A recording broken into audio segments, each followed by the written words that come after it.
Good morning, everyone. Welcome to Breeze Time with Kathy. I just wanted to share with you something that's new. We have created a book to honor those residents who have passed away. And it is located in the library. It's in memory of our departed friends. The nice thing about it is, whereas we used to just display the last one or two residents who passed away, this one is able to contain many more, so that you can look at them at your leisure and be reminded of those who have been members of our community who are no longer with us.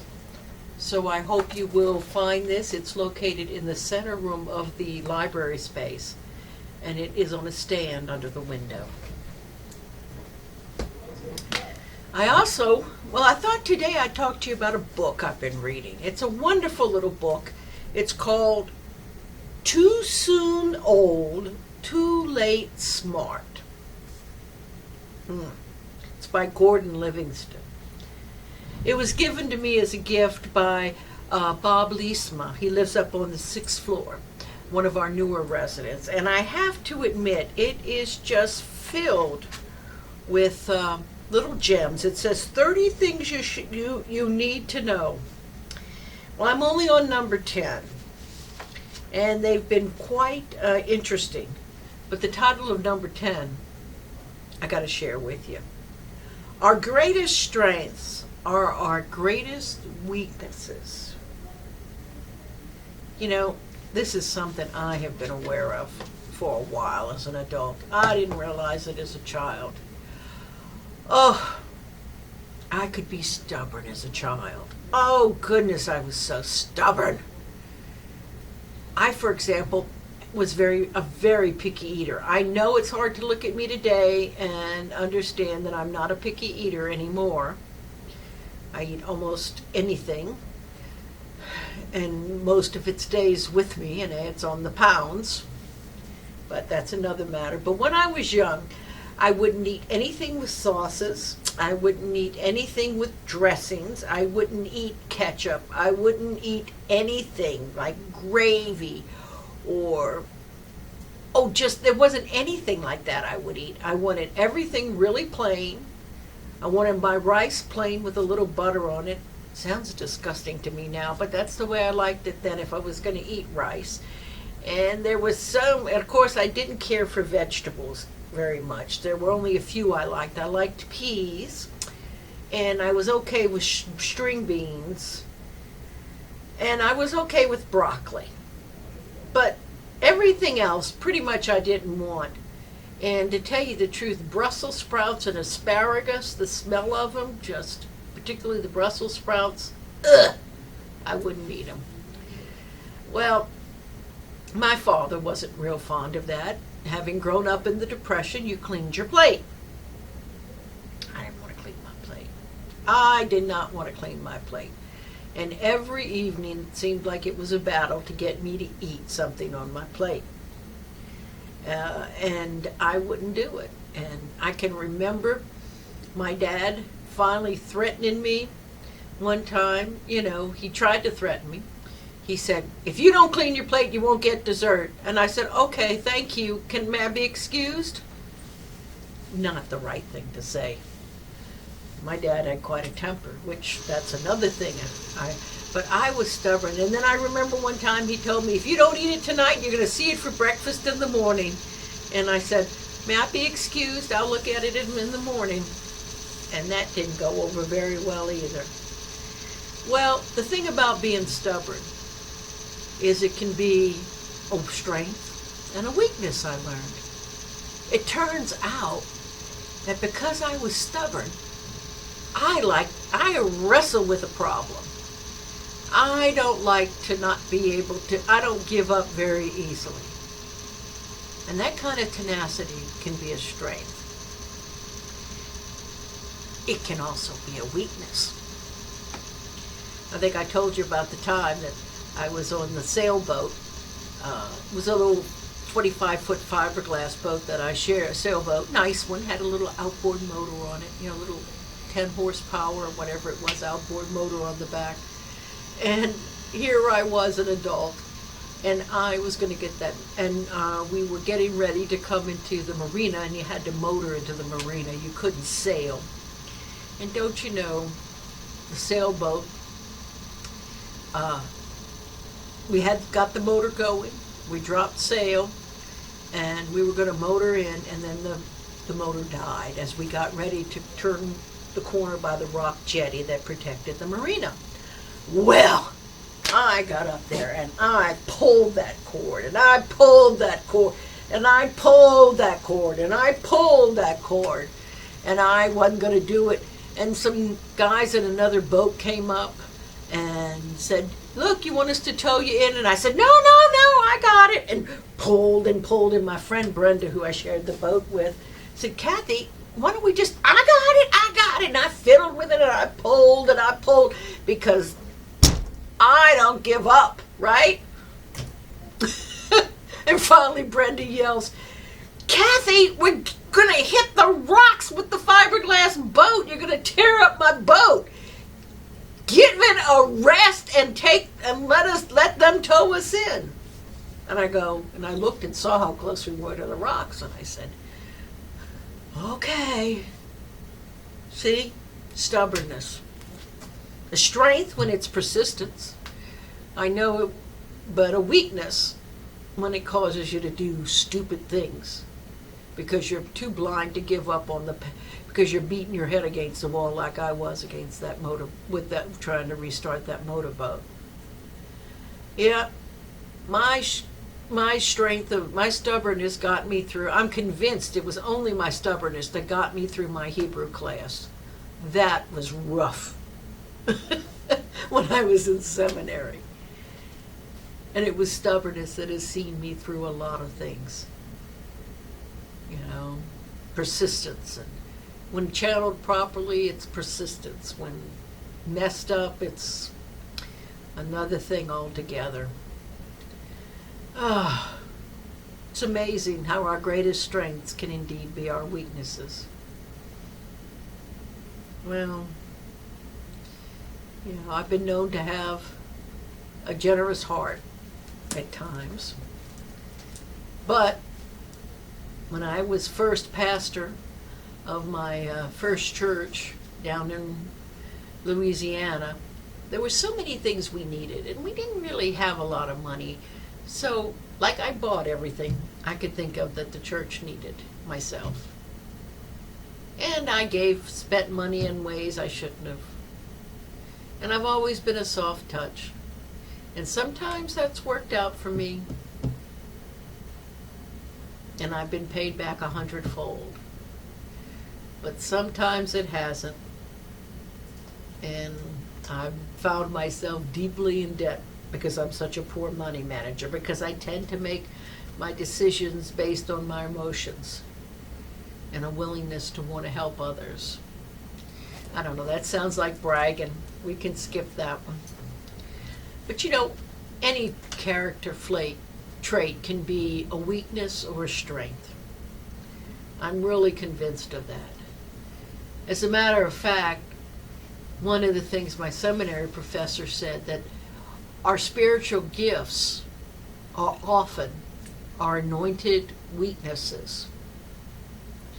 And I remember thinking about that. What do you mean anointed weaknesses? That doesn't make any sense. But the more I thought about it, the more that I thought it was probably true. Because I tend to be very emotional, I often got led down, I got suckered or headed down paths without thinking that were dead ends or got me in trouble. But when God gave me a call to ministry, being able to give emotionally was very important.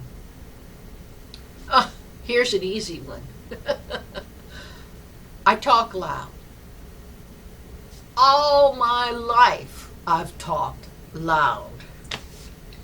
When I was young, my parents fussed at me for not, it wasn't ladylike. People would fuss at me. It wasn't ladylike to speak as loudly as I spoke. And I tried to tone it down, but you know what? I can never be very ladylike if you talk about the tone of my voice. And even as a nurse, I talk loud.